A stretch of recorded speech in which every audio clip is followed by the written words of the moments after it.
Olá, meus irmãos. Tá aqui a mangaba colhida lá no pé, deixa na cartela de ovo. A gente vai correndo no dedo, em cima todo dia.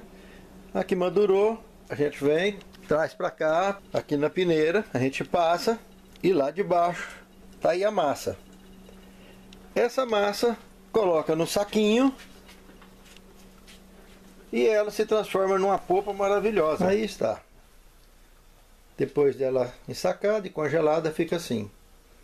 Aí é só preparar agora. Do jeito que prepara açaí, prepara ela, ou prepara com água fazendo suco, ou prepara com leite fazendo creme. Ou igualzinho, faz com açaí. Coloca no liquidificador e vai pingando ou água ou leite, conforme o gosto. Até dar o ponto daquela vitamina bem grossa de abacate, né? Vai ser o nosso açaí verde. Que delícia, muito nutritivo. Outros usam essa polpa, que não precisa nem de congelar desse jeito, já vai direto para o fogo e eles fazem doce também. Fica muito saboroso o doce dela puro, para comer com a colher, ou para cortar, ou também associado com banana nanica, fica uma delícia. Tá aqui ele pronto, a mangaba na tigela, ou açaí verde, como queira. Uma delícia, vale a pena, viu? Quer ver a textura?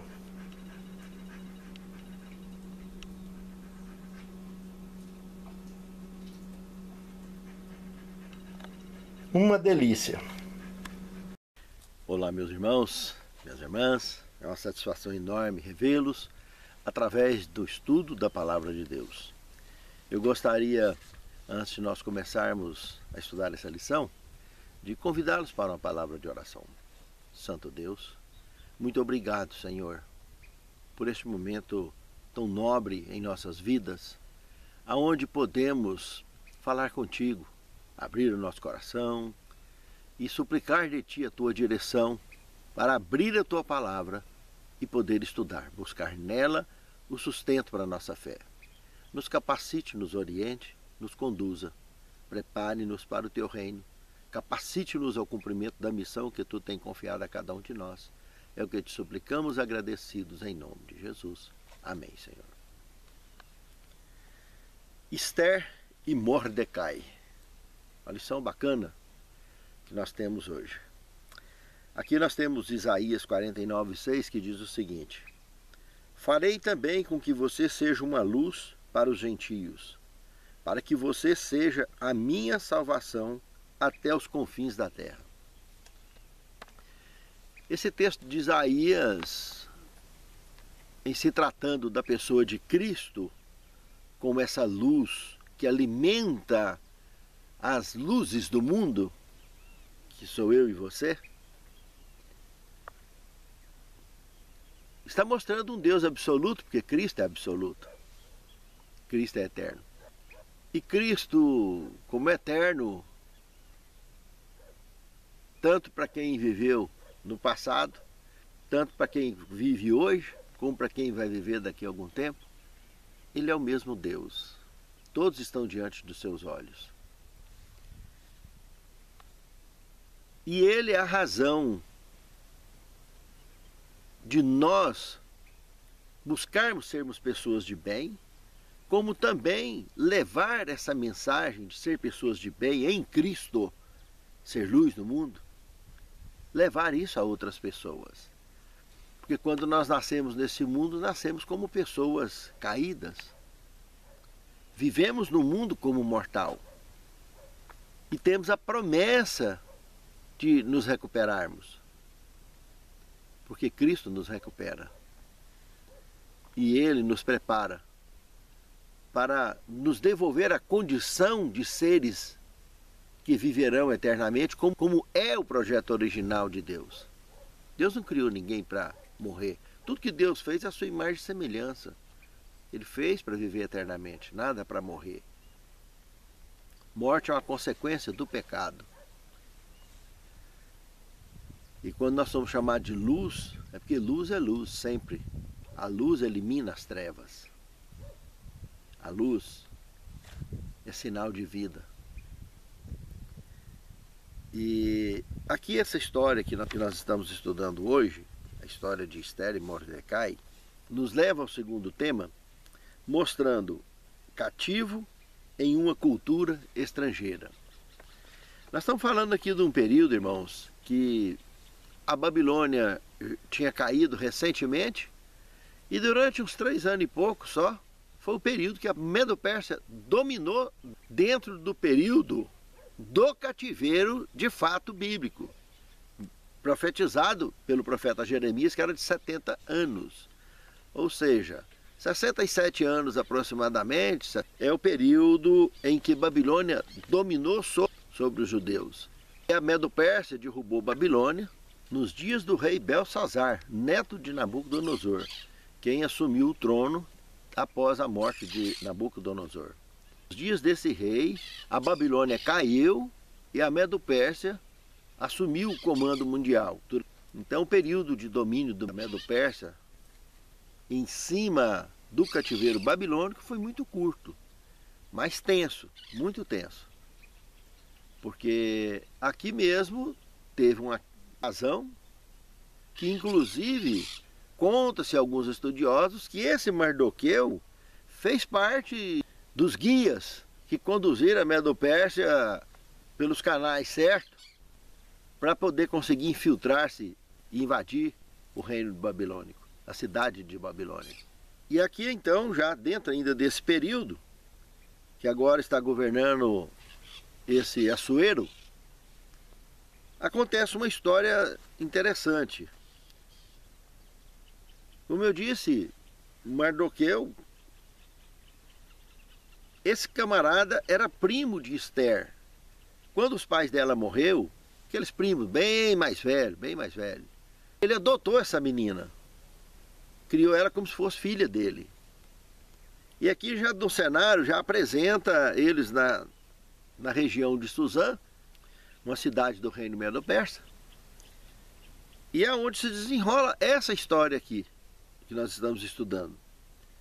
E quando se fala em cultura estrangeira, irmão, pessoas lá, principalmente como cativos, é algo muito complicado, irmãos, porque as pessoas que vivem num cativeiro, por mais bem tratada que seja pelos seus algozes, essas pessoas vivem uma vida muito tensa, muito complicada, sabe?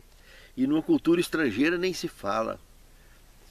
E nós estamos falando aqui de costumes, de hábitos, religiões diferentes.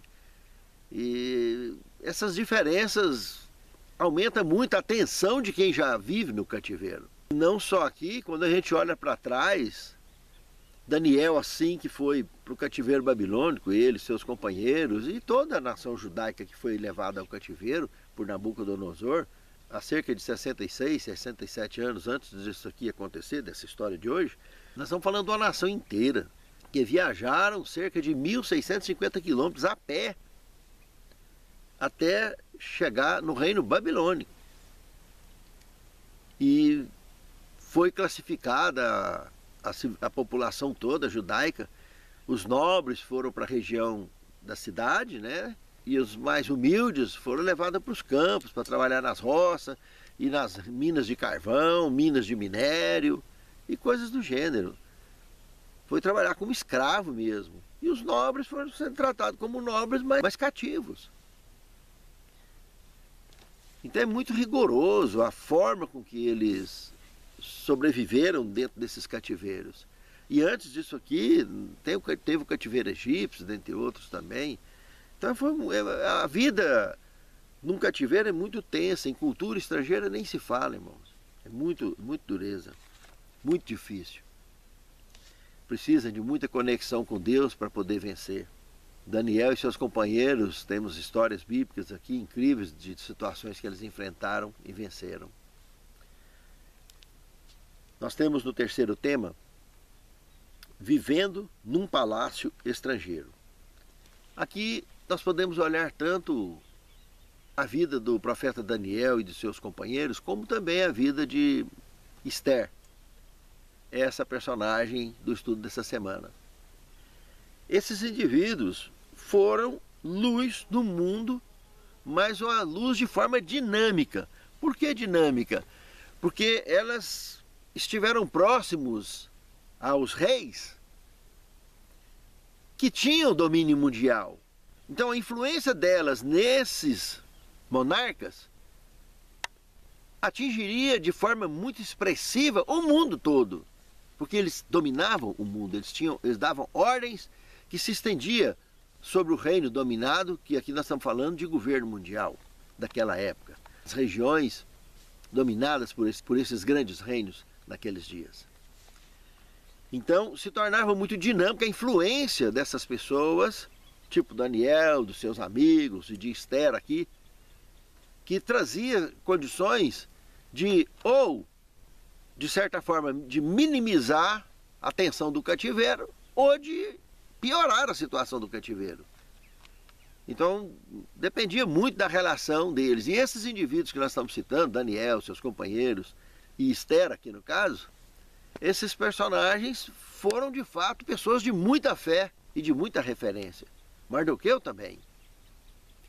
Então, a influência deles trazia uma influência dinâmica e abrindo espaço para que Deus pudesse, através desses monarcas e desses fiéis servos, fazer com que o povo, o seu povo, o povo de Deus, pudesse ser melhor atendido e ter mais condições de se recuperarem, que é o motivo que os levaram ao cativeiro, foram a sua rebeldia, o seu nível de rebeldia como nação, rebeldia contra os princípios de Deus. E Deus permitia que eles fossem conduzidos a cativeiros para que se recuperassem. Porque Deus chamou por amor, eles não atenderam, Deus chamou pela dor para ver se melhorava.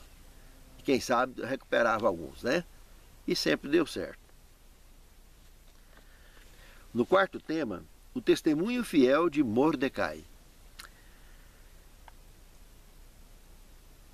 Aqui nós estamos falando de um personagem, como eu disse para vocês, alguns estudiosos comentam que esse camarada teria fazido parte do grupo de espias medo-persa, que teria, através da inteligência da época, que teria estudado e feito com que o exército medo-persa conseguisse penetrar com êxito para dentro da cidade de Babilônia. Segundo conta esses estudiosos, parece que ele teria conseguido entrar pelo canal do rio, passava pelas grades, e eles conseguiram infiltrar soldado a soldado por ali e se posicionaram dentro da cidade para iniciar o ataque e fazer com que os portões da cidade fossem abertos e a invasão maior acontecesse. Esse Mardoqueu, um camarada muito inteligente e ligado o tempo todo, e acostumado nesse meio político, que infelizmente não foi só nos dias de Mordecai, mas antes e hoje não mudou nada. O meio político, infelizmente, é um meio de muita podriqueira, de muita falsidade. As pessoas que deixam o poder subir para a cabeça com facilidade,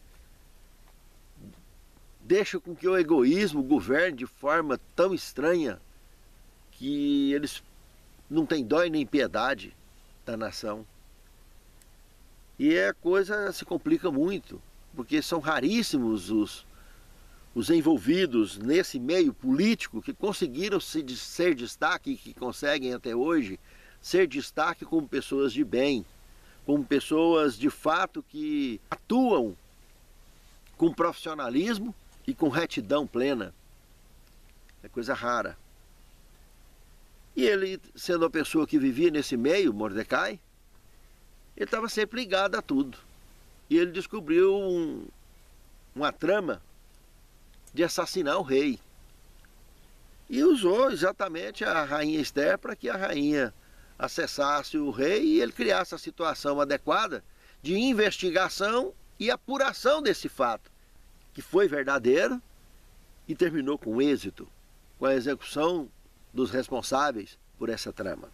Aqui nós temos também em Esther, capítulo 3, verso de 1 a 15, um outro indivíduo que se destacou lá dentro, que foi Amã, e que por sua vez, ódio, inveja e maldade sem medida tomou conta desse indivíduo, que ele chegou a ponto de querer não foi só eliminar Mardoqueu, que ele tinha ódio e inveja dele. Ele queria eliminar o povo todo. Ele arrumou uma armação que ia executar todos os judeus, ia praticar ali um holocausto absoluto, naqueles dias. E mais uma vez, Mardoqueu, ligadão nessa história toda, conseguiu se conectar com a rainha e apresentou esse propósito. Aqui nós vemos Mordecai com testemunho fiel em ambas as situações. Mesmo sendo um judeu, mas fiel aos seus governantes dos seus dias, sem quebrar os seus princípios religiosos, sem quebrar a sua conduta moral e espiritual. Ele era amigo de todos e era uma pessoa fiel. E evidentemente, com muita fé, ele tanto educou a Esther, quanto também viveu com a devida educação religiosa, suficiente para ser visto como uma fiel testemunha, pelos seus próprios governantes, pelos seus contemporâneos. E é um exemplo para nós. No quinto tema, para um tempo como este. Aqui analisando Esther, no capítulo 4, verso 1 a 14, nós temos esse momento em que, para interceder nessa questão da trama de Amã contra os judeus. Quero lembrar, irmãos, que a forma com que Esther chegou ao trono de rainha da Medo-Pérsia foi algo providenciado por Deus, irmãos. Porque esses reis, de um modo geral, que tinham grandes domínios em cima de grandes riquezas, no fundo se achavam como deuses. E esses indivíduos ali na Medo-Pérsia se desenvolveram regras muito severas com relação ao comportamento das mulheres. Eles praticavam todos, de forma absoluta, a poligamia. Rarissimamente um ou outro não eram praticantes dessa modalidade conjugal, daquelas culturas, daqueles dias. Apesar que até hoje tem culturas aí, tem mais de 70 países no mundo que ainda praticam a poligamia. Desses 70 países aí tem 22 que tirou da legislação, tem só na religião. Mas os demais, tudo na religião e na legislação normal. A poligamia, trigamia, bigamia, faz parte normal da cultura. Mas naquele tempo era uma coisa muito, muito comum. E esse rei aqui não era diferente. E com o devido rigor, ele tinha uma esposa que se chamava Vasti, a rainha principal, que se chamava Vasti. Ele foi dar uma festa, uma ocasião, e ele queria expor essa mulher para os outros, para mostrar o tanto que ele tem uma mulher bonita e tal. Quer dizer, um ridículo, né? Que a mulher é dele e ele queria fazer dela uma exposição pública. E ela não aceitou. E por ela não ter sido aceita, ele reuniu a sua patota para ver o que deveria ser feito com aquela mulher, para não servir de mau exemplo, e foi orientado que o melhor a ser feito seria afastar ela do trono e ele casar com outra que fosse melhor do que ela. Ela continuou sendo esposa, a mesma coisa, mas deixou de ser a rainha principal. Foi humilhada. E isso foi editado em cartas e distribuído para o mundo inteiro daquela época para servir de exemplo. Para que todo mundo soubesse que um edito real tinha que ser obedecido. E teria preço se não obedecesse. Aí a história se desenrola onde eles resolvem fazer um tipo de uma exposição de modelos, né? Uma festa, para ele escolher a nova rainha. E aí aparece justamente a Esther. E quando ela aparece, inicialmente, o Mardoqueu orientou ela que nem comentasse sobre a origem dela, de fato, a origem judaica dela. Que poderia, de certa forma, como sendo uma cativa, poderia prejudicar, de certa forma, do ponto de vista político, a estabilidade do reino, dentro de um reino que dominava. Mas depois, evidentemente, isso foi esclarecido. Mas todo esse cuidado Mardoqueu teve, essa inteligência de trabalhar direitinho isso aí para a coisa não dar errado. Foi uma das coisas que causou ódio em Amã, que certamente, quem sabe, imaginava em ter alguém indicado para estar ali naquele lugar também. O fato é que Amã criou ódio e armou esse esquema todo. Mas como eu estava dizendo, essas leis rígidas com relação à conduta, com relação à mulher naqueles dias, se tornou tão severa que na Medo-Pérsia, qualquer pessoa, não é só mulher não, qualquer pessoa que se avançasse, que adentrasse ao palácio sem permissão, na presença do rei, correria risco de vida. Podia ser a própria esposa. E Esther acessou a sala do trono assim. Correu esse risco, mesmo sabendo que o seu esposo há pouco tempo tinha deposto uma rainha do lugar por muito menos. E ela fez algo muito mais grave.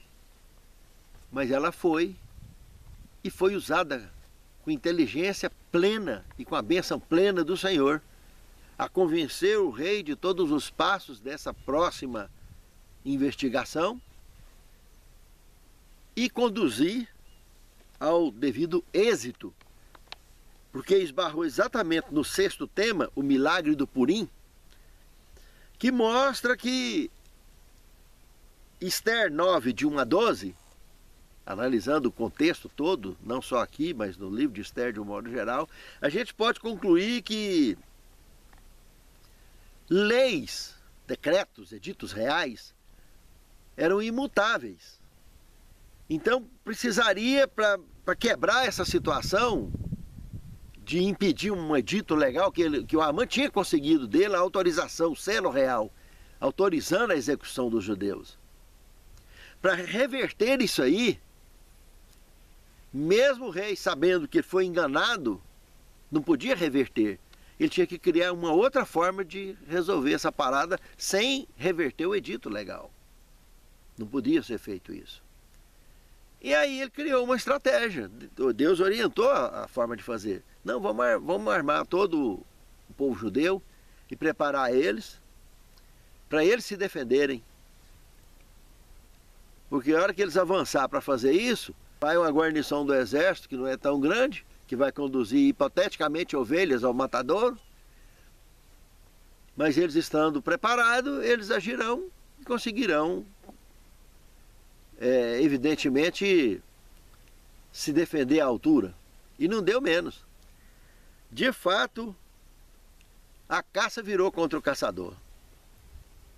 E nessa luta, os judeus venceram de forma absoluta essa guarnição do exército que foi lá para conduzi-los ao matadouro.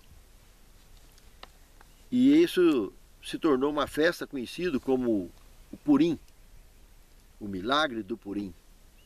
Um milagre de forma estranha, mas foi a forma daquela cultura que Deus achou de poupar a nação judaica. E até hoje é festejado isso entre os judeus. No sétimo tema, por causa de um só. Deus às vezes protege muitos e muitos. Pode ser dentro do ônibus. Está ali um servo ou uma serva do Senhor dentro do ônibus. Por causa dessa serva ou desse servo, Deus protege um ônibus inteiro para não deixar ele ser vitimado num acidente fatal. Deus tem um cuidado especial com aquele ônibus, porque o exército de anjos que acompanha aquele servo ou aquela serva está ali para proteger ele, mesmo que tenha que proteger todo o ônibus, ou todo aquele avião, ou toda aquela embarcação. Entende, irmãos? Por um só, por causa de um só. O peso de um servo, de uma serva do Senhor, tem diferença no mundo, sempre teve. Nós temos aqui o livro Educação, na página 187, um trecho interessante. Esther era uma bela moça judia, prima de Mordecai, que a levou para sua casa depois que os pais dela morreram e a amou como se fosse filha. E Deus a usou para salvar o povo judeu na terra da Pérsia. Ó Senhor, Tu salvastes o povo, o Teu povo naqueles dias. Tem salvado em toda a nossa história o Seu povo. Por causa dos Teus escolhidos, muitos têm sido poupados à nossa volta. Senhor Deus, Te louvamos e te engrandecemos. Rendemos honras, glórias e louvores a Ti por isso sempre, Senhor. Por seres Tu um Deus de amor e que nos chamou das trevas para a luz e nos mantém nos orientando através da Tua palavra, condições plenas para que sejamos luz no mundo e sal da terra. Nos capacite, Senhor, nos fortaleça, nos dê sabedoria, para que possamos cumprir sempre com êxito a missão que Tu tem confiado a nós. Prepare-nos para o Teu reino, santifica-nos na Tua palavra, porque a Tua palavra é a verdade. É o que te suplicamos, agradecidos em nome de Jesus. Possa fazer aquilo que só o Teu nome tem todo o poder. Eu preciso tanto de um milagre. Remove a minha pedra, me chama pelo nome, muda minha história, ressuscita os meus sonhos, transforma minha vida, me faz um milagre, me toca nessa hora, me chama para fora, ressuscita-me. Mestre, eu preciso de um milagre, transforma minha